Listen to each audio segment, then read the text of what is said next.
hello to everyone! Konting update lang po. So, bale, magdalawang araw na po kami dito sa CVMC.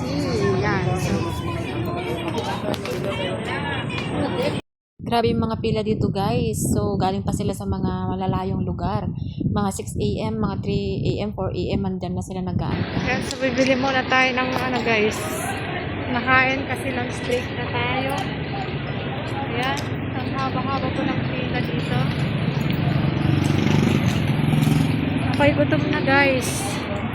Taga Bantay. Dahil maulang guys. Oo. Daw, bili daw ng pinsan mo ng ganito. Sabi, sus talaga. Ano yung mga kain ka? Pili ka. Ay, may pwedeng take out te? Oh, Ay, styrofoam po kayo. Meron. Take out. pili ka. Sige. Anong kunin mo, sir? Sito. Sa sito na lang. Sir, kain kayo, sir. Eto po te. Oo. Oh, sabaw. Tubig na lang daw. Tsaka dalawang rice po. Isang ulam lang. Opo. Pa-styrofoam na lang po. Yeah, it's curtain. Kung na naman ito tayo, this is poking ng lugyang. Sir, mga kayo, sir. Sir, mga cute na mga cute. Ano pa? Ito na lang, sir. Ay, 10 pieces, 10 pieces. 10 pieces, Kain kayo, sir. Ate, so kanina ko pa siya napapansin. Nasisingit siya sa video. Ayan. So, nahiya naman ako na mag-video kaming dalawa or kuhanan siya. So, eto na nga. Simple na lang tayo. For vlog. Ayan lang. Nabili na tayo ng rice, guys. Rice at ulam. So, balik na naman tayo ngayon. Si ate, natatawa ko, guys. Kasi ano, sabingit siya sa video natin. Yan lamang. Ayan. So, babalik na naman tayo, guys. Since nakabili na tayo ng pagkain. Ay, nakakapagod. Ganito na yata pag ano, mas strict yung mga public kaysa private. Mga guards, ganoon. So, grabe no. Pag wala ka na talagang pera kung minsan, bibilhin mo na lang siya sa labas. Puro bili na lang sa labas. So, kagandahan po dito sa CVMC, guys. After 3 days, meron siyang ibibigay ng malasakit na food allowance.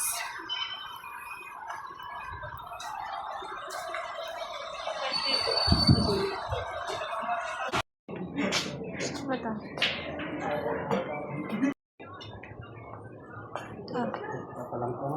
Ha? Finally, kakain na tayo. So, hindi siya nabigyan kasi for fasting siya kasi. So, ayan. So, bumili tayo dun sa labas para sabay na rin kami makakain. Kasi, mag-isa ko lang naman guys na kumakain sa labas. Nakakawalang gana din sa ilang days din akong nag-stay na kumakain doon sa ano. Pero, Diyos ko, iba pa rin talaga yung pagkain or ulam ng probinsya talaga na, alam mo yun, yung mga fresh ganun. Ngayon mo ito na.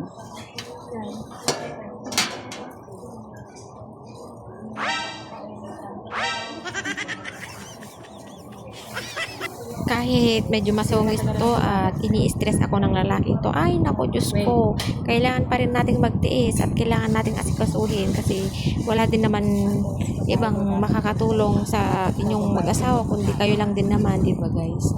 So ayan, kain-kain lang, wala tayong magawa.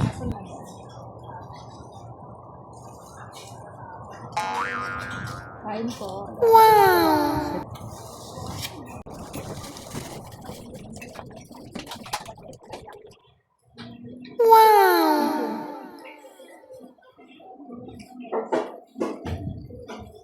Kadang dito. Ano datang kami dito?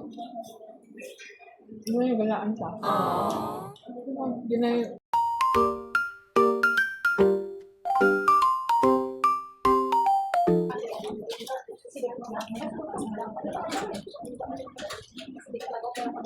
Pag-apat kasi yung nakatuwa ka na po. Kasi papasok ka lang namin.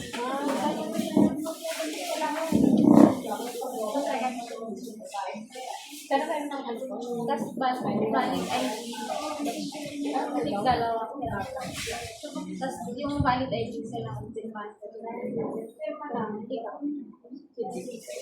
Bukas ni ano namin. Salamat. Kapag naman talaga naman isa mahalaga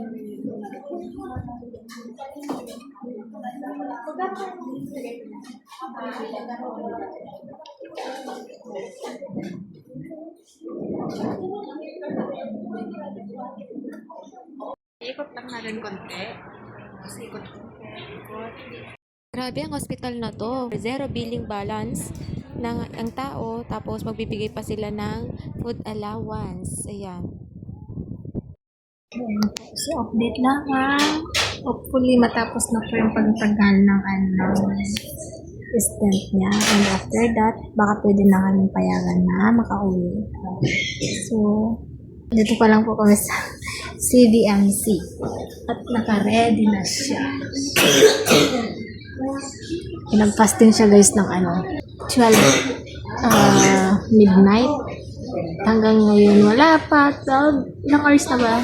Alas 12 na. So wala pa yung pang-apat kasi siya sa isasalang sa operation. Pagtanggal ng stent. Ditan ko na lang kayo guys pag uwi namin.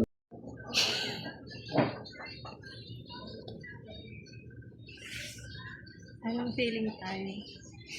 128. Okay na?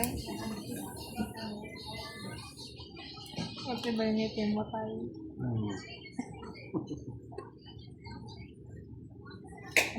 Ay. Ayun.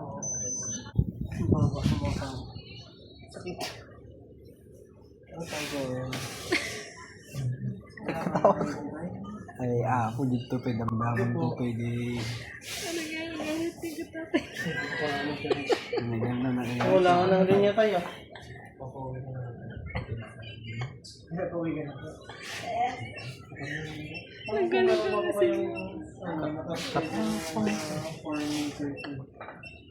Ganito ako kasaya. Tawag siyang tay. Tatay. Ano mo ba? Alam mo bang pagpupuyat, pagiging addict sa cellphone, nakakatanda din. Tignan mo, addict ko kasi siya, kaya napagkamalan tuloy siyang tat. Mga solid foods tayo o supplier pa rin?